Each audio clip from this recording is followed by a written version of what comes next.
Hi hello welcome to our channel. இப்போ நம்ம என்ன பார்க்க போகிறோம் அப்படின்னு பார்த்தீங்கன்னா, ஐடென்டிட்டி அப்படின்ற ஒரு படம் வந்து ரிலீஸ் ஆகிருக்கு. தமிழ் டப்பில் தான் இந்த படம் ரிலீஸ் ஆகிருக்கு.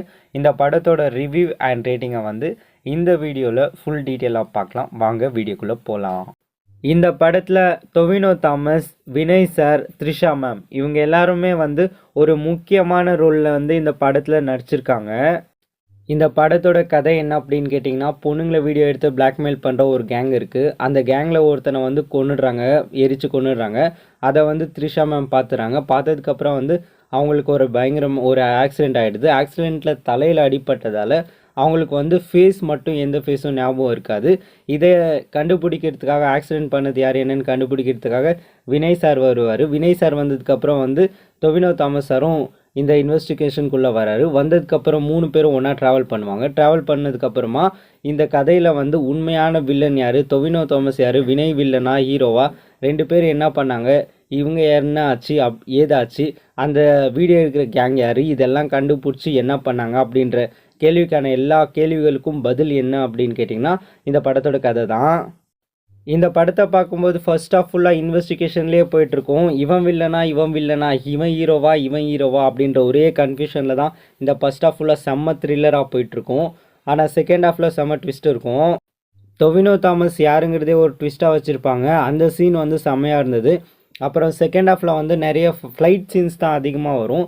இந்த படத்தோட ப்ரொடியூசர் ஐ திங்க் ஃப்ளைட்டை ஓனாக வச்சுருக்கார் போல். அதுதான் இந்த படத்தோட பாதி ஷூட்டை வந்து ஃப்ளைட்லேயே முடிச்சிட்டாங்க. ஃப்ளைட்டில் வந்து ஒரு 6 பேரை காப்பாற்றுற மாதிரி ஒரு சீன் வரும். அந்த சீனில் வந்து டொவினோ தாமஸ் சூப்பராக நடிச்சிருந்தார். அந்த சீனும் சூப்பராக இருந்தது. கிளைமேக்ஸில் வந்து ஃப்ளைட்டில் தான் ஃபைட்டும் நடக்கும். அந்த ஃபைட்டும் செம்மையாக இருந்தது. வினய் சாரை வந்து அதிகமாக ஃபைட் பண்ணுற மாதிரி காட்டலைனாலும் ஒரு லேடியும் ஒருத்தன் 2 பேர் சேர்ந்து டொவினோ தாமஸ் கூட ஃபைட் பண்ணுவாங்க. அந்த ஃபைட்டை நீங்கள் பார்த்தீங்க அப்படின்னா ஹாலிவுட் படம் மாதிரியே இருக்கும். ஹாலிவுட் படத்தில் எப்படி வில்லன் அடிப்பான், ஹீரோ அடிப்பான், 2 பேருக்குமே அடி விழும், அந்த மாதிரி இருக்கும். இந்த ஹீரோ அடித்து 10 பேர் அந்த பக்கம் பறக்கிறது, 10 பேர் இந்த பறக்கிற மாதிரி இந்த மாதிரி சீன்லாம் இல்லை. ஹீரோ அடிப்பான், ஹீரோவும் அடி வாங்குவான், வில்லனும் அடிக்கிறவங்களும் அடி வாங்குவான். 2 பேரும் ஒரு சண்டை போட்டால் எப்படி இருக்கும், உண்மையாக சண்டை போட்டால் எப்படி இருக்குமோ அந்த மாதிரி தான் இந்த சண்டைகள்லாம் இருந்துச்சு இந்த படத்தில் கிளைமேக்ஸ் சீனில். இந்த படத்தில் டொவினோ தாமஸ் சார் சூப்பராக நடிச்சிருந்தார். வினய் சாரும் செம்மையாக நடிச்சிருந்தார். த்ரிஷா மேமும் அவங்களுக்கு கொடுத்த ரோலை வந்து நீட்டாக பண்ணிட்டாங்க.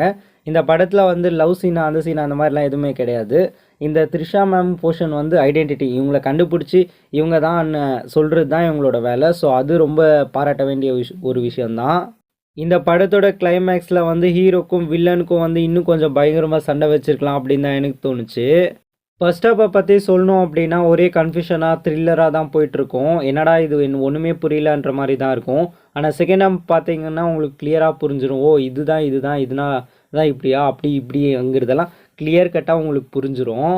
நீங்கள் டொவினோ தாமஸோட ஃபேனா, அவரை உங்களுக்கு பிடிக்குமா, வினய் சாரை பிடிக்குமா, ஓகே, த்ரிஷா மேமை பிடிக்குமா, ஓகே, உங்களுக்கு எல்லாம் இவங்களை பிடிக்கும் அப்படின்னு நினச்சிங்கன்னா இவங்களுக்காக கூட நீங்கள் இந்த படத்தை வந்து ட்ரை பண்ணலாம். அது மட்டும் இல்லாமல் இந்த நீங்கள் ஒரு இன்வெஸ்டிகேஷன், த்ரில்லர் அண்ட் ஆக்ஷன் இதெல்லாம் கலந்து வச்ச மாதிரி ஒரு கிளைமேக்ஸில் எனக்கு ஒரு ஹாலிவுட் மாதிரி ஒரு ஃபைட் சீன் வேணும்ப்பா அப்படின்ற பார்க்கக்கூடிய கேட்டகரியாக இருந்தால் நீங்கள் வந்து இந்த படத்தை வந்து தாராளமாக ட்ரை பண்ணுங்கள். இந்த படம் வந்து கிளைமேக்ஸ் ஃபைட்டே உங்களை வந்து கண்டிப்பாக சாட்டிஸ்ஃபேக்ஷன் பண்ணும். இந்த ரிவ்யூ வந்து உங்களுக்கு பிடிச்சிருந்துச்சு அப்படின்னா லைக் பண்ணுங்கள், ஷேர் பண்ணுங்கள், கமெண்ட் பண்ணுங்கள். இதே மாதிரி movie reviews, cinema updates, web series reviews இதை பற்றிலாம் தெரிஞ்சுக்கணும் அப்படின்னு நினச்சிங்கன்னா இந்த சேனலுக்கு வந்து மறக்காமல் சப்ஸ்கிரைப் பண்ணுங்கள். இதே மாதிரி ஒரு நல்ல வீடியோவில் மீண்டும் சந்திப்போம். அதுவரை உங்களிடமிருந்து விடை பெறுவது நான் உங்கள் மணி.